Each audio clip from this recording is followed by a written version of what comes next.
We'll be live in just a second.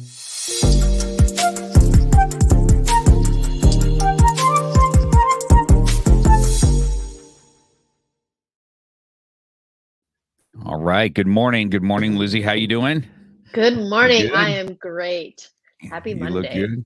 Big, nice white teeth smile this morning for a mom of a 4-year-old, which is awesome. Absolutely. Was I remember when my kids were 4. Now they're 24. 20, let's see. I have one that's married. I have one that's married. That's Mikey, my oldest. He's 30, 31. And I have a 26, 24, and my daughter will be 22. My baby will be 22 this year. And then I have a Wow. son that we took in when he was 12, but he's well into his 40s now, and he's got a good martial arts school out in Idaho doing his thing. Idaho. That's awesome. I know some He got people in out, Idaho. man. He got out of California. He was. If I wasn't so entrenched in here, it would be so easy to go. That's why I got snow in the background. See, this is actually a YouTube channel that I have. It looks like I'm inside a coffee shop with snow That's coming out the amazing. I was windows. like, is it snowing where you're Yes, at? it's not, but I make it feel like it is. Well, it did here in California. I don't know. Did you guys get unusual cold weather in It's where you been were? cold. It's been cold here, and in this last week it rained a lot too. Yeah, so it did that here. I was in California. We don't really get any kind of snow in LA, but we got snow in LA. It was quite amazing. I Oh guess that my global gosh. warming thing is on a hiatus this year, whatever that is. So, well, I want to give you a quick introduction, Lizzie. You got a small bio that you sent to us, but I want to tell everybody about your past, and we'll talk a little bit about your book and what you do and your nutrition. I was looking forward to this talk. I have my daughter come on because she's been asking about nutrition stuff for her own self. So I told her to chime in today and listen to you. All right. Well, Lizzie's a former Amish girl who chose to jump for a better life and future. Now, board certified nutritional practitioner, a personal trainer, an author, a speaker on a mission to make an impact. And that's where I met you. I met you at a book launch. Now, were you launching a book, or did you just come out to New Jersey for that? How did that come about that you were out there? I had launched my book in December at an event in DC. Mm-hmm. That's when I had it launched, and then I got connected to Emilio at the DC event and some of the other people that were in Jersey, and that's why I went to that one, because it was another opportunity for me to speak, and that's one of my goals is to speak more as well. So I took that chance. And that's where I saw you. I saw you on stage. We were all kind of on speaker competitions. And then you said your life was coming from an Amish community and how you got out of that lifestyle. And we were talking a little bit on the phone yesterday. I said, Hollywood has such a different take on what the Amish are than what you grew up in.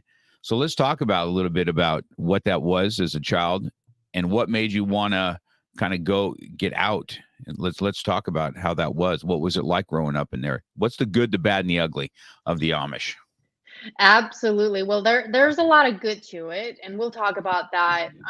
One of the things that you'll learn from me is like whenever I do share my story and my experience, like I do it out of respect as well, because I understand both sides of it, but there is definitely some ugly behind it as well. And like you said, Hollywood makes it look like this like calm, serene community, and it looks ideal from the outside in because it looks peaceful. But as I have mentioned before, even in my book, I write about this like, don't be fooled about what goes on behind those black curtains, and they're literal black curtains, because there is a lot. And there's a lot of suppression specifically of the women. We don't have a voice when we're growing up, and all of that. Like the men control the rules, and there's this hierarchy between the men and women, and the women just don't have a lot of say in what rules get created within the church. But where I'm from, there's all these different orders of Amish. So if you're familiar at all with any of them, you'll see like some are a lot more modernized, and some have computers and phones, and they ride their bicycles. But where I'm from, we weren't allowed any of that stuff. It was like the lowest on the totem pole of the different orders of Amish communities. And I always explain to people, it's kind of like, think of it as like living in the 1600s, where it's like you have no electricity, there's no indoor plumbing, there's no running water, and everything is just really, really hard work. Like, we weren't allowed to even use tractors or anything like that for farming. Everything was by horses. So like when you're out there plowing the fields and harvesting, everything is with horses, and then horse and buggy, obviously. And we did all our own gardening and raise our own animals, grew up on the farm, milked the cows by hand every morning and every night. Lots of really hard work. Um, and that I think that I know because of the experience, that's not a bad experience to have. It teaches you a lot of things in life that you're not going to learn if you grow up in the city. And I'm very, very grateful for that experience, because there's a lot of things that I have carried over into my life now. But the ugly part of that is what goes on inside the community, and how the church controls you, and the rules that they come up with, and the way that they teach you who God is and how he treats you, and that this is the only way that you could ever live. Um, In that part of it, is it Bible teaching, or is it uh, an Amish spin on what the Bible is saying? What? Definitely an Amish spin on what the Bible is saying. So, for example, like, I don't know what your beliefs are, but they talk about Jesus, and they talk Mhm. about the story of Jesus in the Bible, but he's kind of like just another story. And Oh, their explanation of how you get to heaven is by good works and by being a good person, and that's it. And if you disobey their rules, not the rules that were taught like in the Bible or whatever that is, it's by the rules of the church. So for an example, could be like um if you roll your sleeves up too far above your elbows, like that's a sin. is it the same as women can't wear pants and all that? Is that correct? Yes, that's Yes, the same yes. as well. That's there's some fundamental churches here already, just here in the states, are pretty much the same way. Some strong Baptist church are the same way. So Mhm. that was interesting to me that the way to go to heaven is good works, when the Bible does teach exactly opposite of that. It's the grace of God we get to heaven, Yeah. and the relationship with Christ. So it's no wonder, if it's not Christ centered, that it's going to be kind of chaotic, as far as in that world. It's hard to preach the Bible and then be have rules of the world. It's kind of weird. Yeah. But yeah, so I see, that was something I did not know. Because it is portrayed that you guys are in church, and it is what it is. So I want to ask you a question. So as being females, you say you don't have quite a voice and stuff like that. See, what was relationships with father and daughters? How was that? I had a really good relationship with my dad. He also passed away when I was 13. So I was really Mhm. young, and that was a really, really hard time of my life because we were close. Now, for example, like, not every dad was my dad. My dad was actually a really, really nice person, and he was a preacher of the church. And one of the things that happened is a lot of times when someone's a preacher, they don't necessarily like them anymore, because they come in to like tell you what you're doing wrong, and they look for the wrong that you're doing.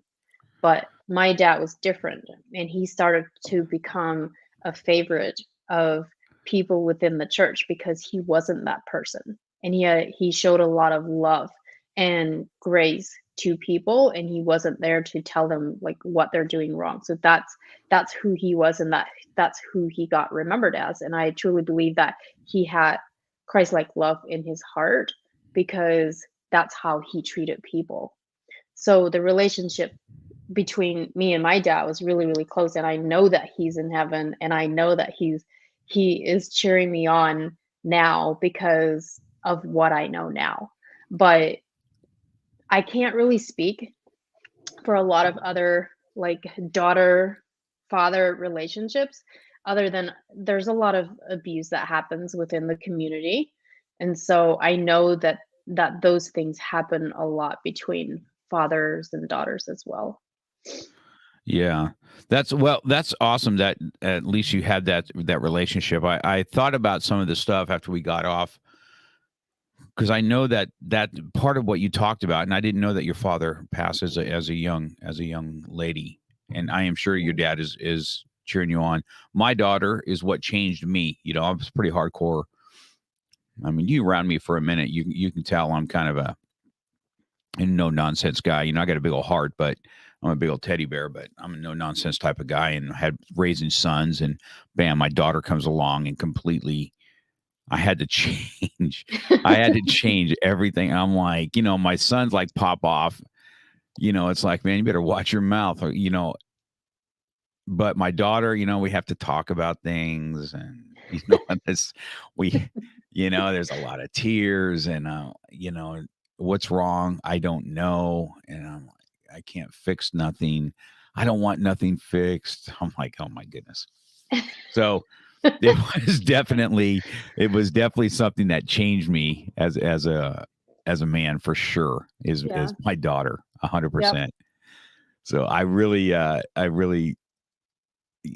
treasure that because without it, it would be so hard. You know what I mean? It's so Oh, hard. yeah. It's crazy Look, what kids do to you. look at Michael Faber's on. Hey, Mike. Michael. I do know Michael. He's a Yeah, cool I met cat, him in isn't he? Jiffy. He's a cool cat. I like him.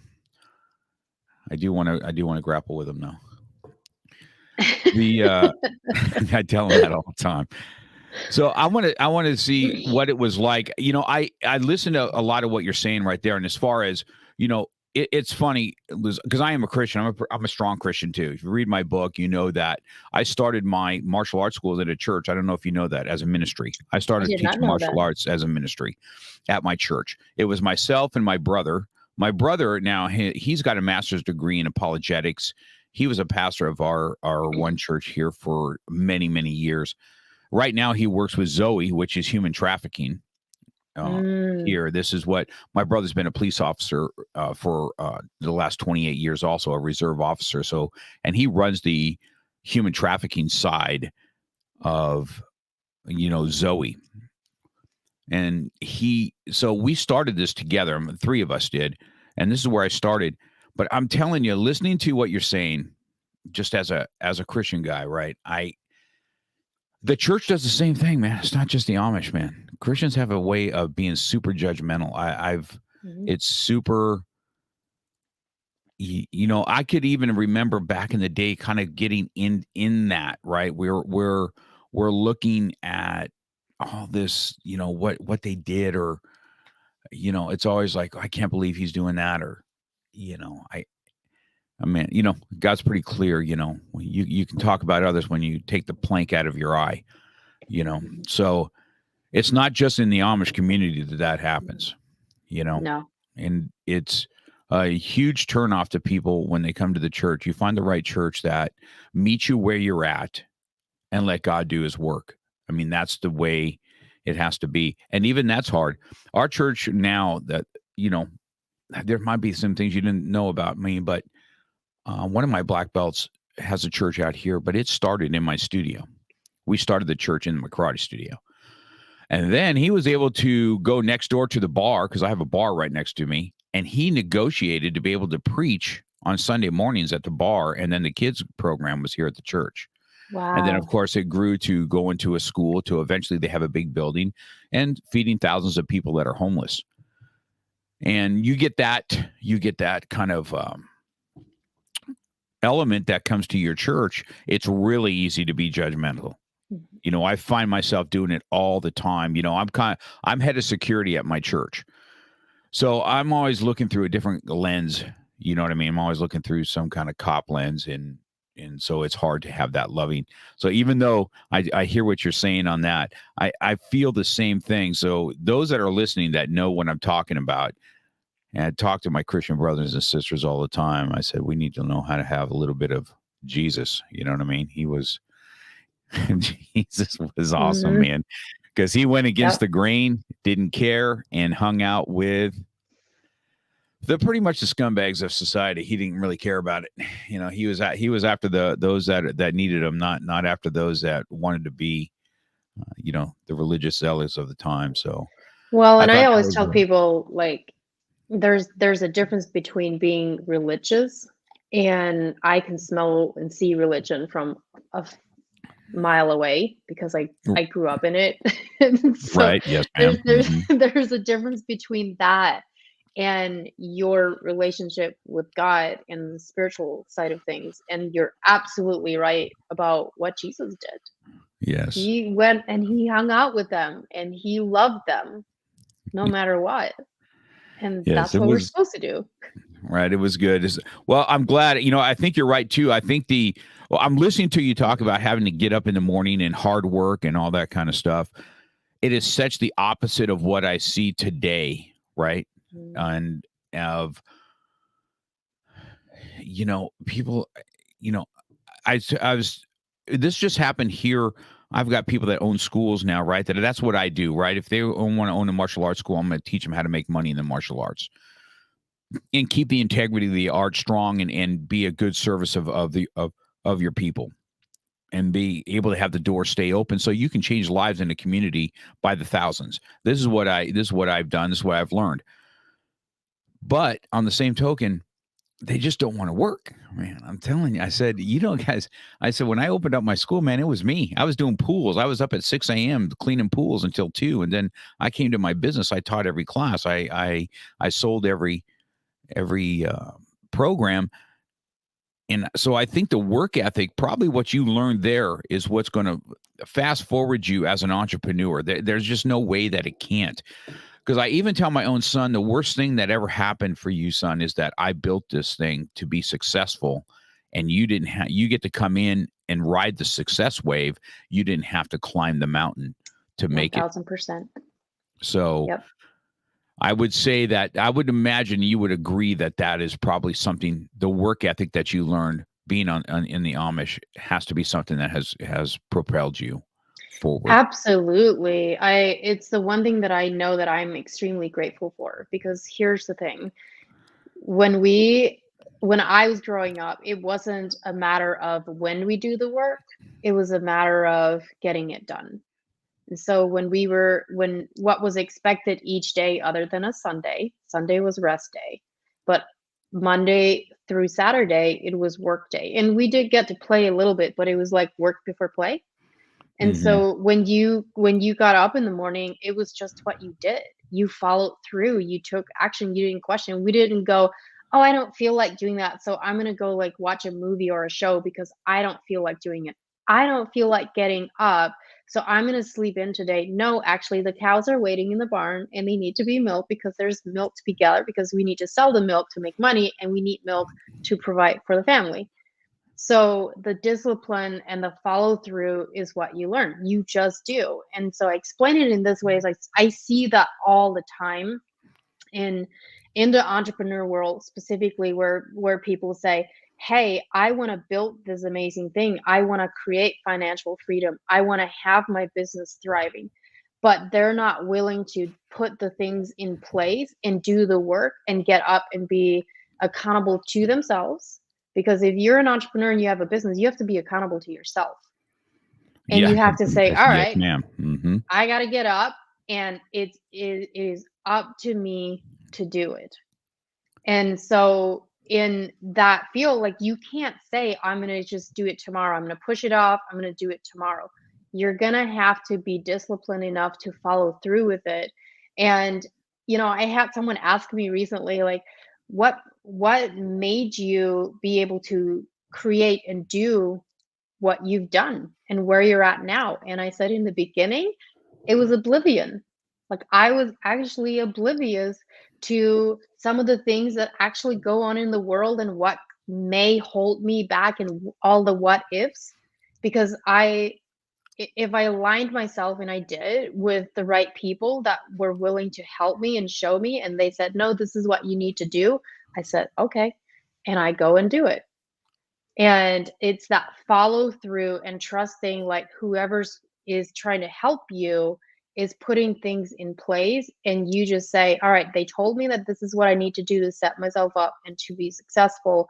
These are the steps to take, and if you follow through with it, it's going to work. And so it's that follow through, but like I said, you have to be accountable to yourself.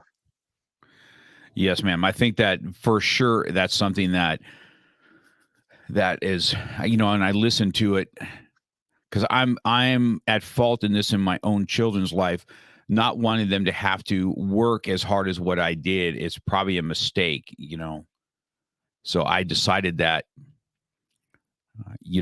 uh, when I was young, I was 18. Now, I wasn't going to college. So my folks, for my 18th birthday, gave me keys to an apartment and said, your first month is paid. Good luck. Because if you're not going to school, you're out on your own. And so I've been out on my own since I was 18 years old. And, and I was in this workforce, and I just was not in a happy place. And I knew that I had to change my life, but I didn't have these mentors that I needed. So you're a coach also. So from one coach to another, I know that is frustrations. I mean, people come to me quite often for a magic formula or a magic pill, or how do we do this? And I said, everybody's motivated in the morning. Self-discipline happens right around noon, when you want to either eat what you're not supposed to, take a nap, lay off, or feel like you're done for the day and waiting for the weekend, And that's one of the reasons I do a podcast on Mondays, because I can't wait for Mondays. I look forward to it. It's the first thing I do in the morning. I get to talk to people, and I get to share these stories and with all my followers, and we get to learn something. So it's Monday. It's awesome for me to do on Mondays. And that's one of the reasons I did it. So that's how I begin my week. But as a coach, I don't know. How are you when you're coaching? What do you mainly coach? Are you coaching both men and women? Do you focus on women?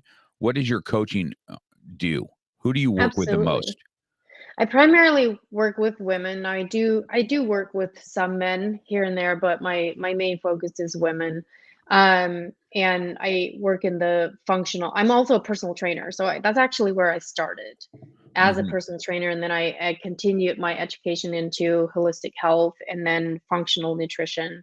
So I focus in on the hormones and the thyroid, but what everybody wants when they come to me is they want more energy, and they want to be able to sleep better, and they want to understand how to fuel and nourish their body in a way that doesn't require them to go on a diet, like going back to the basics.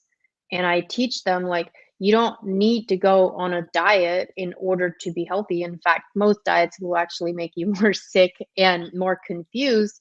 And so, what I'm going to do is teach you how to go back to the basics of how do you really fuel and nourish your body with a balanced approach of, your protein and your carbs and your fats, and getting fruits and veggies in, and just going back to the basics of that. And then making sure that when we are looking at hormones and stuff like that, like, I'm able to do lab work, and so we look at that stuff and look at, like, what's really going on the root cause of the issues of why they're feeling the way that they are, and Yeah. that allows us to enhance their plan from there. So so when you say functional nutrition, let's jump into that real quick. What do you mean by functional nutrition? It's almost like functional fitness, right? I Yeah. tell everybody, I've been an avid weightlifter since I've been like 13 years old, right? And it's So just something I like to do. And then I power lifted for a long time, which is the worst thing ever, right? Because I thought it was so cool to, bench press, 500 pounds, and squat, 600 pounds. You didn't care about diets. You just cared about how big and you can get to lift heavy things, which turns out to be now my knees suck, my joints are all jacked, and I didn't have functional fitness. Now I went into the martial arts world, and I've told my own son, I said, the biggest mistakes I made is not being functional fitness, being able to, pull off pull-ups and stuff like that. As a martial artist, being able to have the core so that you can, you move faster, have, your twitch muscles are good. I just happen to be one of these fat athletes. I don't know why. It's just what I was. I played football. I could always do the splits. And then I got into martial arts, and I was just really quick for a big dude, and I could fight. Wow. And I don't know why. And I told you before that I had lost, in 2017, if you see some pictures of me, I mean, I was really big at that time, and I lost 100 pounds, and I lost it on the keto diet is what I did. I completely changed. I cut out sugar. I haven't had sugar in years, right? I very rarely have sugar. I mean, I'm really, matter of fact, sometimes even sugar substitute is too sweet for me these days. Yeah. It's hard for me to even have sugar substitutes because it's so potent in on my palate now. But that's what I went after, and it really worked well for me. The keto diet. I did intermittent fasting, and then I had a keto diet, and then I had lost 107 pounds is what I lost. Right, Amazing. I could still lose another 60 pounds, to be honest with you. And and I'm 60, I'm 61. So, losing weight is not an easy thing when you get older. It's just not. I don't know why. It's just, and I've always been plagued with it. So when you're talking about functional fitness, let's talk about what that looks like. What does that mean? Yeah, it can also look differently for different people, but really what we focus on is getting down to the root cause of the issues that people are having. So, for an example, would be if someone has hypothyroidism, which is something that a lot of people have. But when you go to the doctor and they diagnose you with hypothyroidism, they're only looking for the diagnosis. They're not looking at why is it that the thyroid isn't actually functioning the way that it should. And the connection to that can be various different things, but your liver and your cholesterol and your gut health, like all of those things are connected to your thyroid. And so what in the functional field, what we do is we look a lot deeper. Okay, so if the thyroid's not functioning properly, what is the liver doing? Chances are the cholesterol is not doing very well either. And then what is the gut doing and what are those inflammatory markers? Because the body is really, really smart. It's always going to be working on bringing things back into homeostasis. And when it's focusing on bringing things into homeostasis, most of the women that come to me, they are doing some of the right things as far as like making sure they're in a calorie deficit and they're exercising, but they can't lose weight and they don't feel good and they're tired all the time. That's a recipe of like something much deeper is going on and we need to figure out what that is. And so we look at the root cause of things and what is the body deficient in and what is it that we need to bring into sufficiency. Mm. So, at which, as we speak about this, I believe that holistically, I believe that our Western medicine never addresses this. Not one doctor could help me lose weight. I had to find all this out on my own. And Mhm. for some reason, the ketogenic diet is something that worked for me. Yep. And sometimes some people have a hard time on it. And, I liked it because I could monitor myself. So I'd monitor my blood every day to see where I'm at, right? I'd Yeah. look at my glucose in the morning and where my ketones were. It would let me know if am I in ketosis or am I not. And it just doesn't lie. You're either in ketosis or you're not Or you're not. because Yeah. based on what you're eating and the lower carbohydrates and stuff like that. So, but I know that it's so frustrating for people. I mean, I feel for them every time they have this. I'm going to ask you about the Amish now. How healthy was their diets? It seems to be you kind of eat off the land, or what? Is that something that was, or do they just work so hard it doesn't really matter what the freak you eat? That's what's, you know what I'm Well, saying? Let's talk about a couple different things. Or there's two things. One is you can't necessarily outwork a bad diet. So Well, that is you, true. Yeah, that is 100% true. Yes, so ma'am. so even if you work really really hard, which I've seen people do this, but your diet is terrible, it doesn't always necessarily mean that it's going to make you gain a lot of weight, but that doesn't mean that your health internally is good. So as far as fighting diseases and making sure that you're not getting sick on the inside, even if you work hard, that doesn't necessarily mean that you're healthy.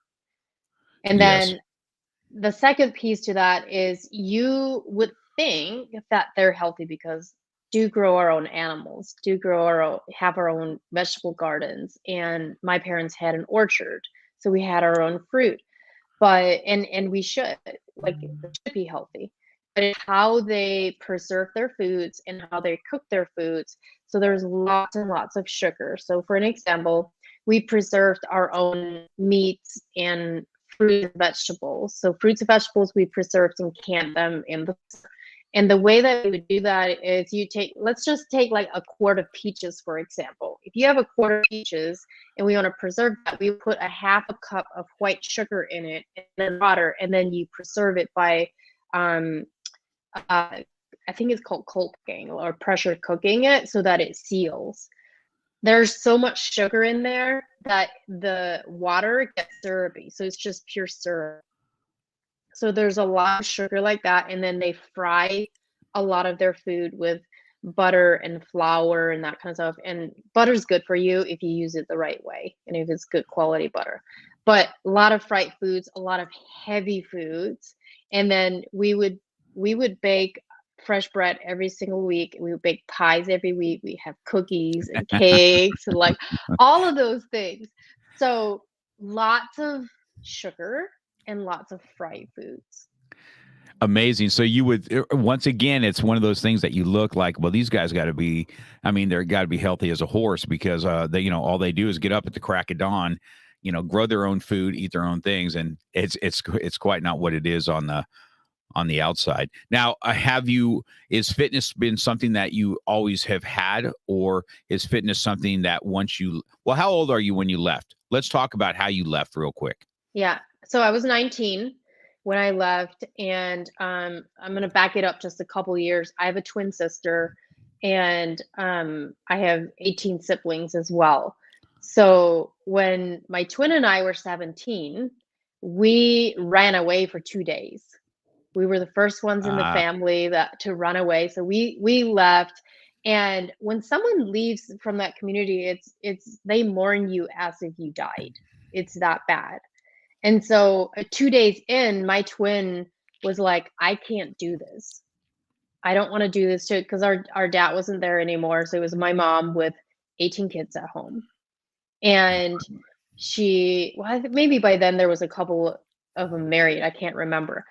But she felt like she could not do that to our mother. And so we went back home, and every part of me knew that I didn't belong there and I didn't want to be there, but I went back because I felt obligated because she went back.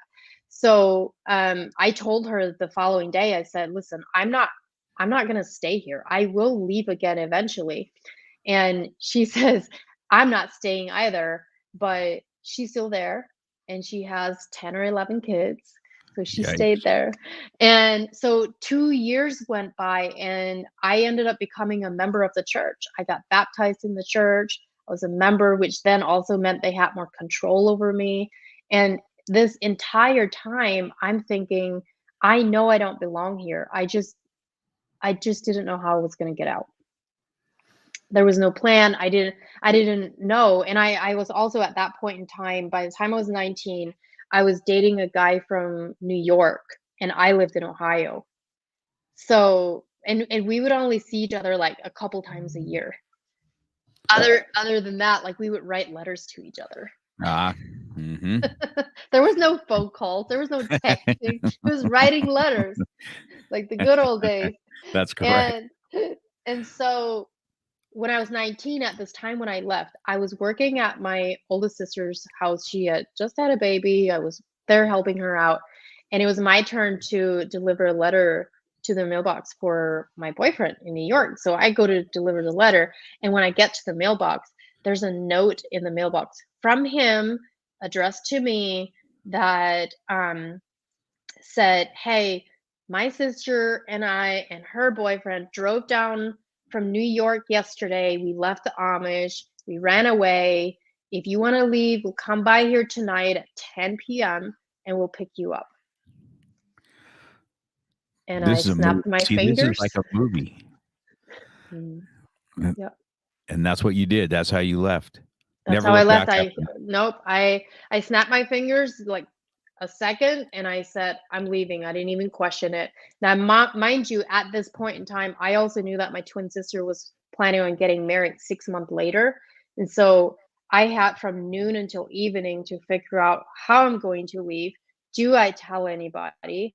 And the next thought was, all right, she's getting married in 6 months. Do I wait to leave until she gets married so I can be at her wedding? Or do I leave knowing that this is my way out? And I knew that if I stayed 6 more months, that the chances are very high that I would never leave. So it was, to me, it was my only way out. And that's it.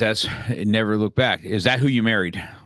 No, Okay, so that's not who you married, but that's how you got out. that's correct. Yep. I had someone ask me that question. Everybody asked me that. Is he the guy that you married? And I say, no, but he did play his part. He played his part in helping me get out. And did he stay out? He did. Yes. Yep. So everybody's out. Everybody's going to want to ask this before I get to your book. Do you get to see your mom? Do you get to see your siblings?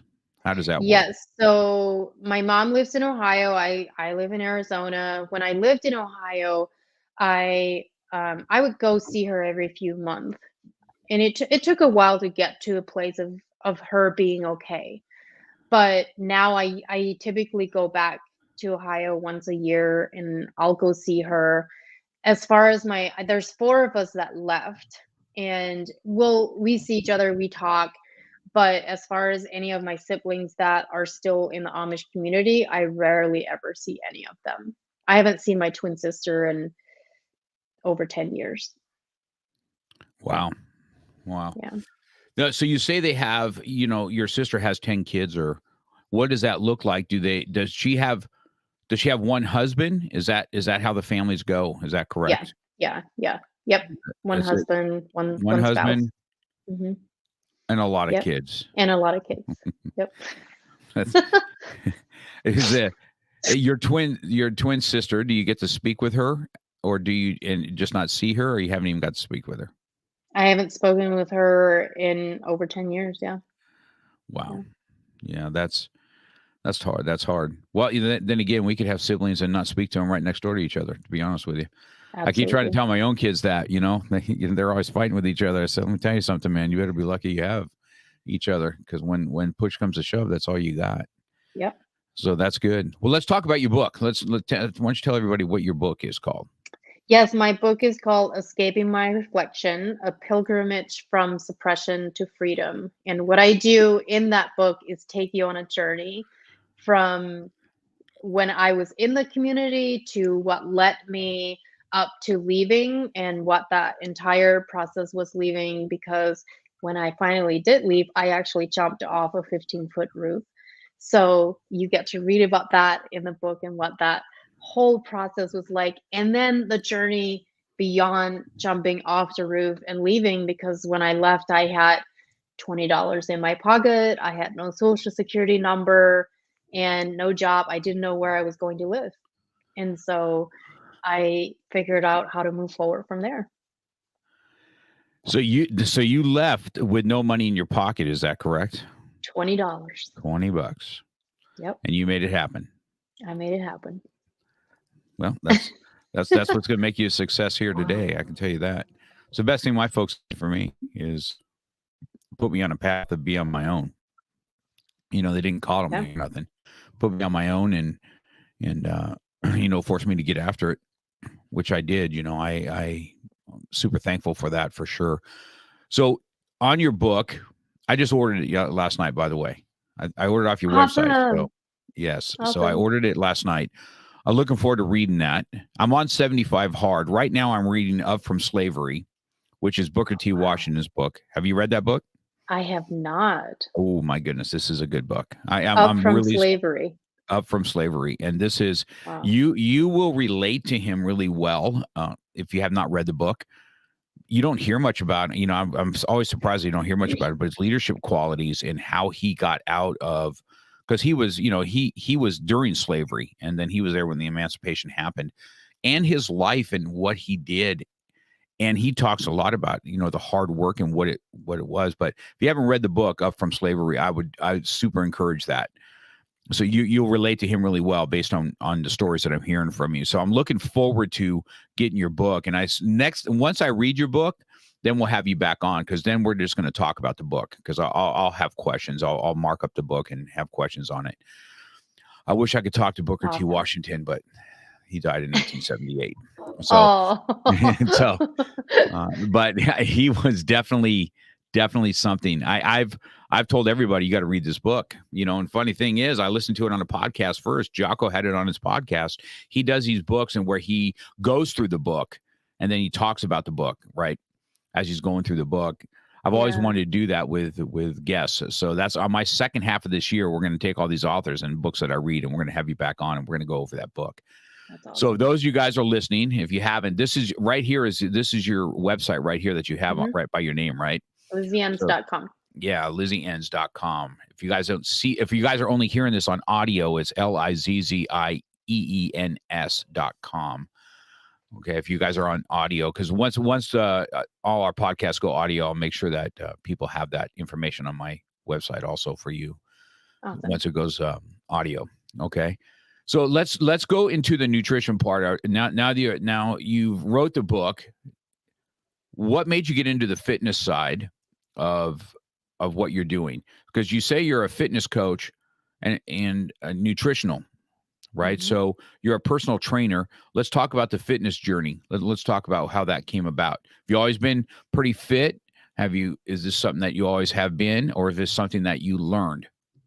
Something that I learned when I was still at home, because I have a twin sister, I got bullied for my weight. Now, I wasn't obese or anything like that, but when you're a twin, you automatically get compared.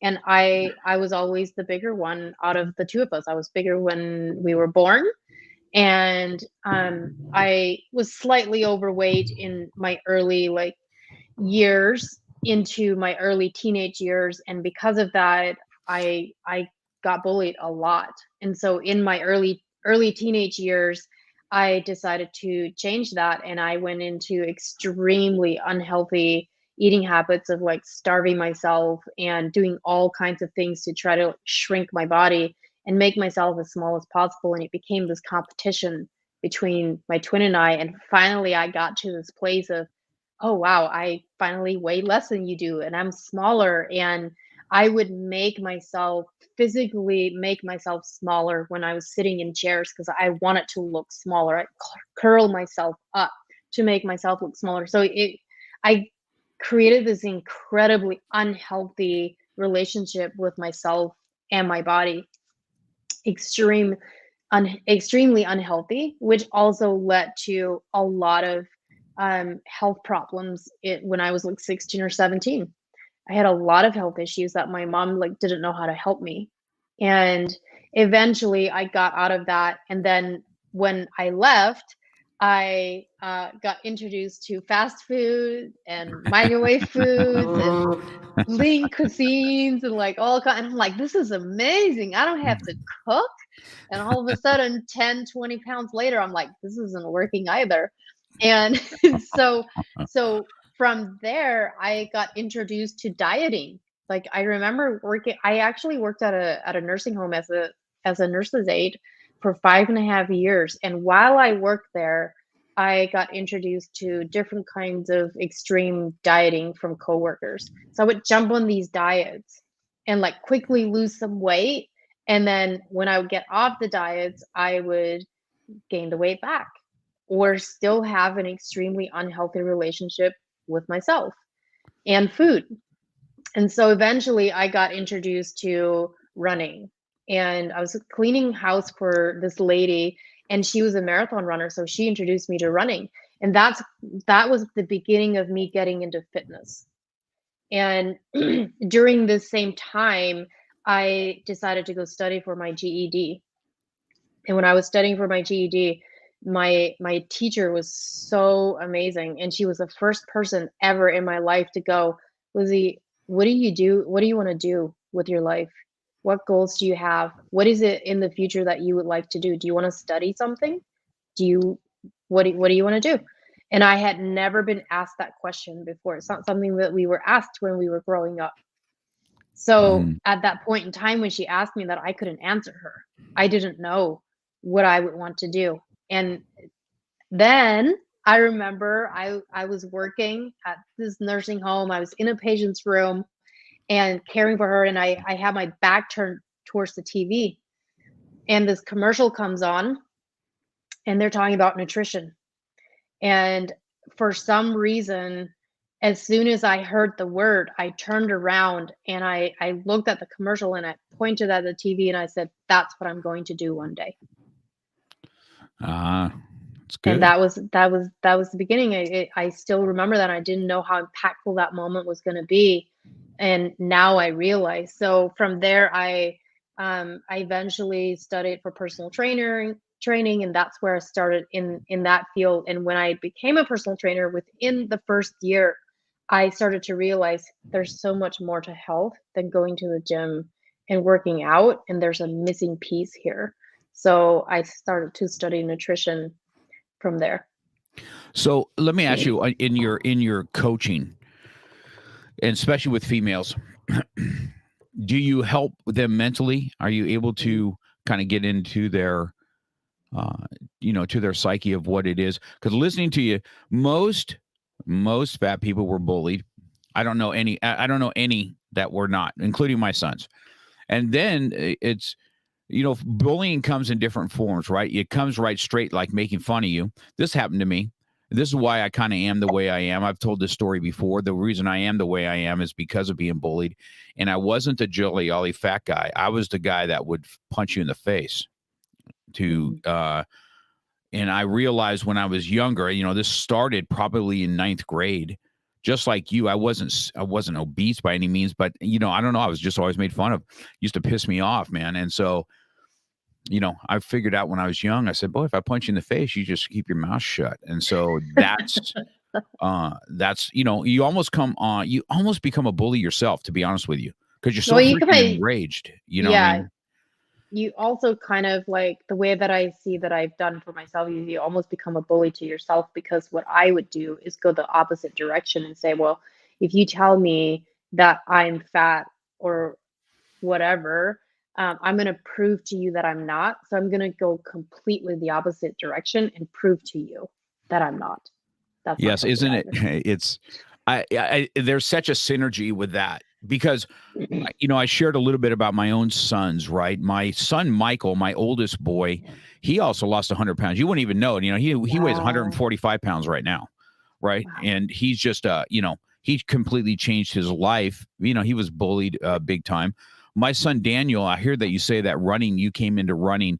Daniel, my one boy, he's my youngest son. He was also fat. He was so bullied in high school, and you find that even family kind of they I don't know. I guess it's bullying in its own way, right? Family always kind of there's always something said, or there's always something, or oh, did you gain weight, or did I mean it's always something, right? It's not how's your day or anything like that. It's just like weight comes into play all the time.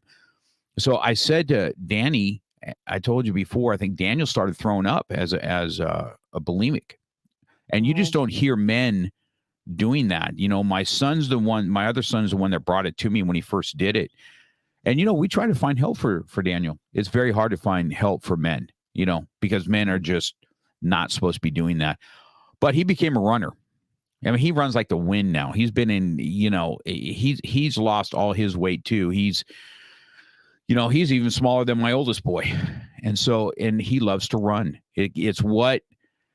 It's where he's trying to enjoy his food now, but and by Mm, running is what he feels is where he's at as far as, mhm. and if he doesn't, he's just obsessed with running as he was probably with dieting, to be honest with you. Wow. It's like if he doesn't do it, he's like, he's freaking out.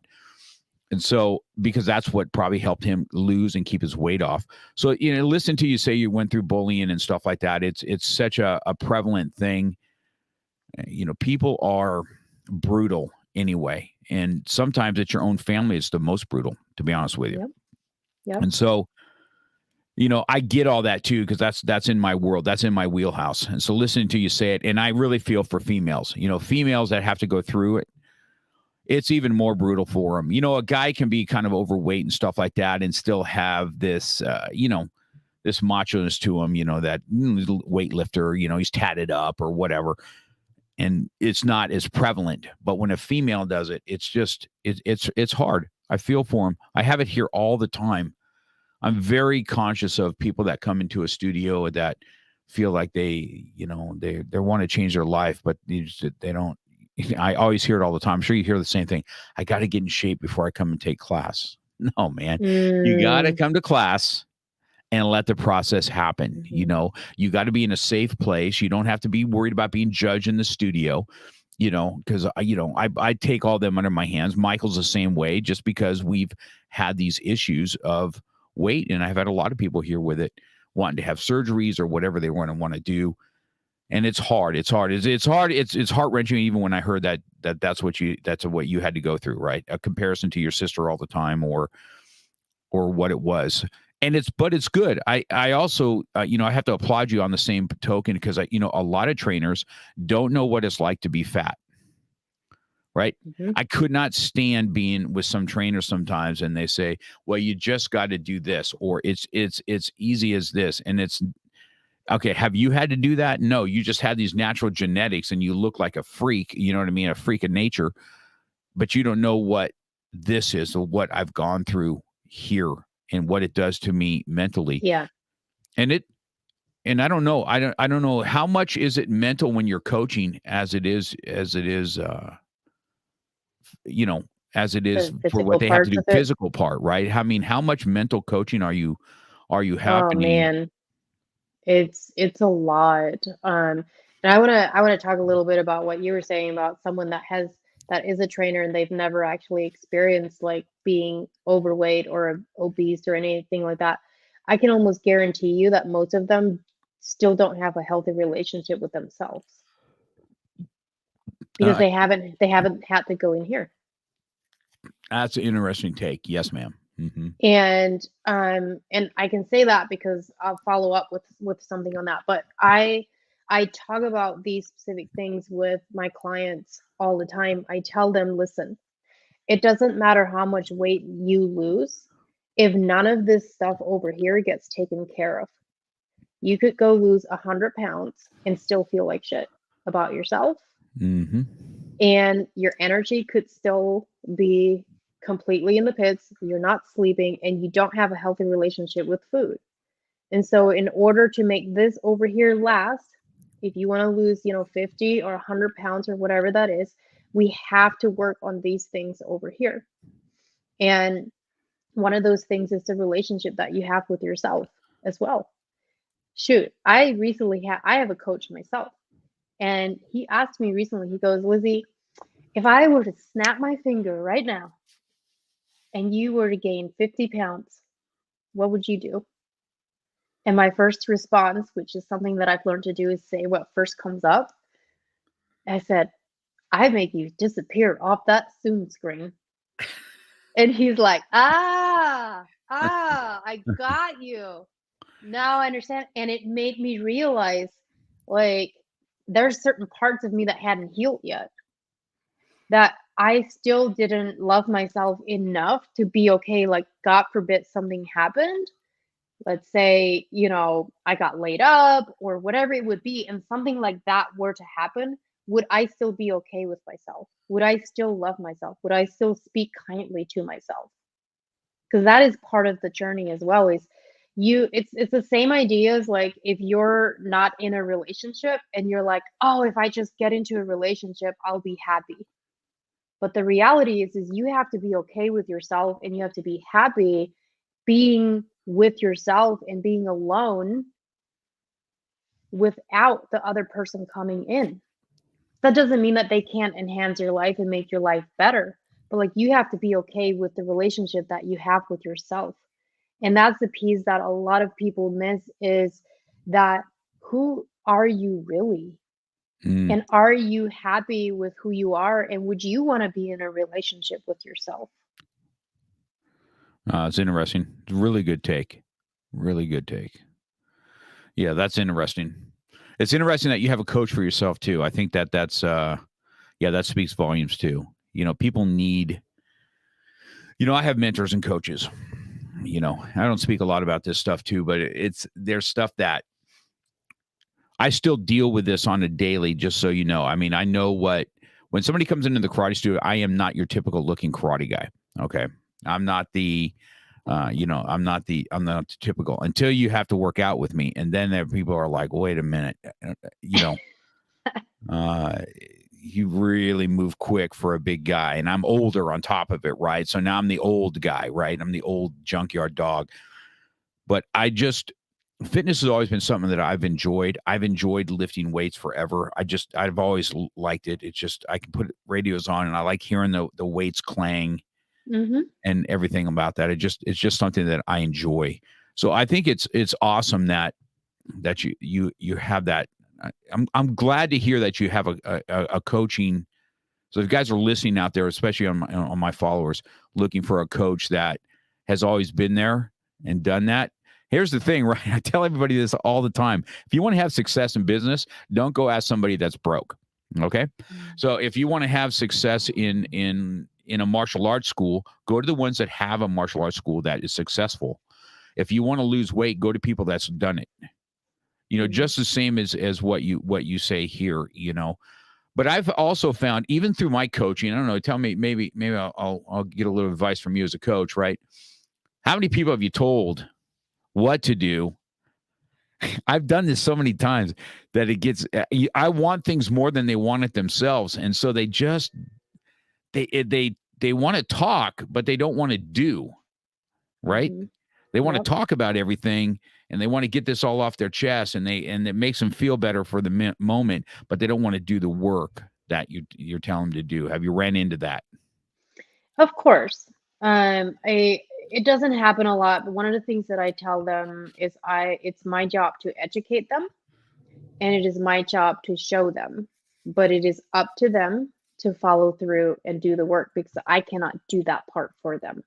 So I'm there to coach them, teach them, show them, but I cannot do. So that piece is up to them. But the way that I structure my coaching is we're not going to do everything at one time. We're going to go a step by step process.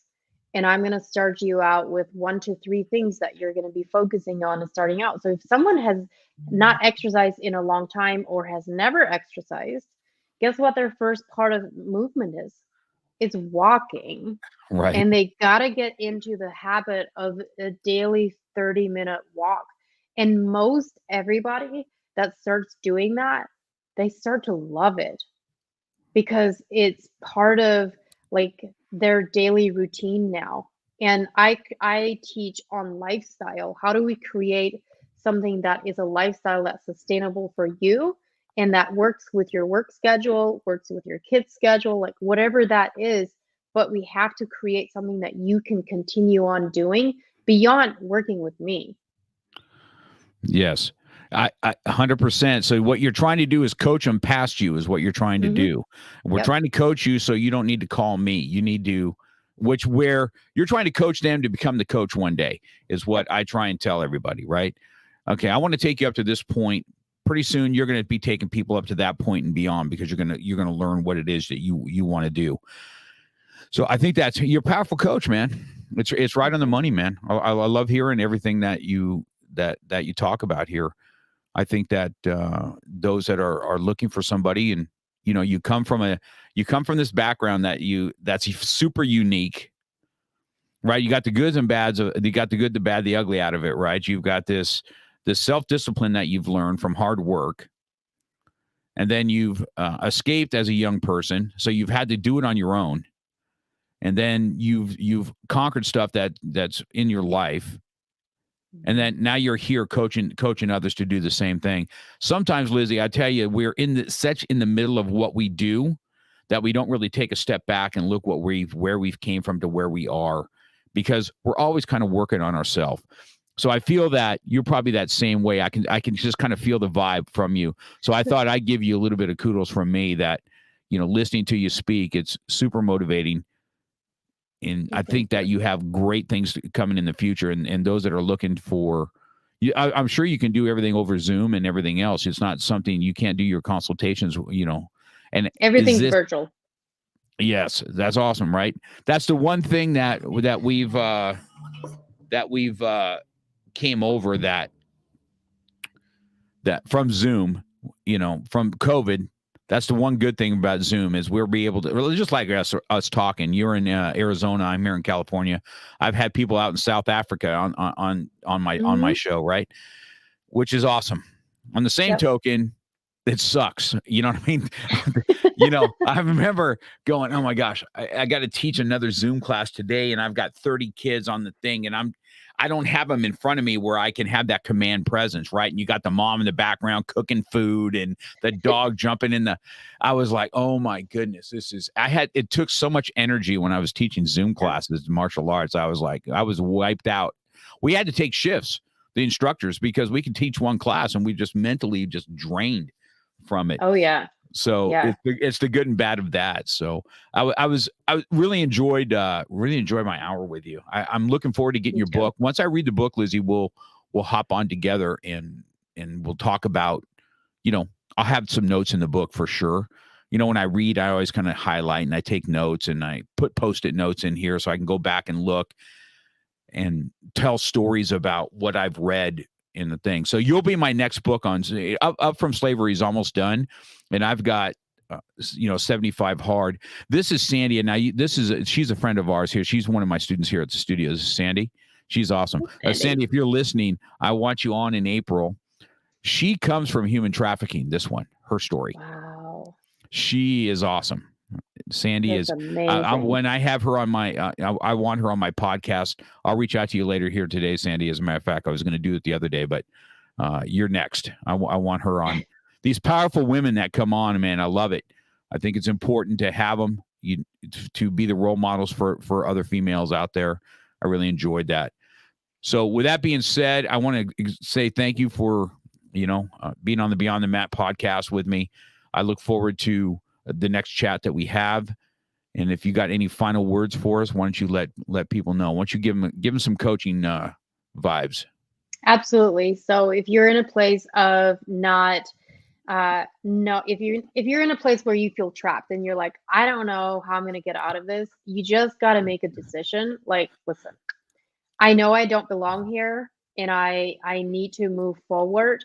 And when you make that decision and you say, okay, I'm all in, you don't look back. You just move forward from there. And that's how you're able to separate like what ifs from the past, and you only move forward and your lens is forward, not back. You just got to jump. Thank you, Coach. That's awesome. All right. Enjoy your day. Lizzie, if you can just hold the phone once we get just hold on just for a brief second after we break here. I got one quick question for you. I want to say thank you for everybody that's listening. Sandy wrote out to you that you're awesome, Lizzie. Amazing work you're doing. Thank you. She'll be a good match. You'll enjoy her. She's awesome. She's got funny TikToks too, and she's got some hilarious TikToks out there. Have you done the TikToking thing yet? My main platform's on Instagram. I kind of like blew up over the last few weeks, so but I'm on TikTok a little bit, but Instagram's my main platform. That's awesome. Yeah. All right. Well, thank you for your time, Lizzie. Hold the phone just for a second, okay? Let me end broadcast.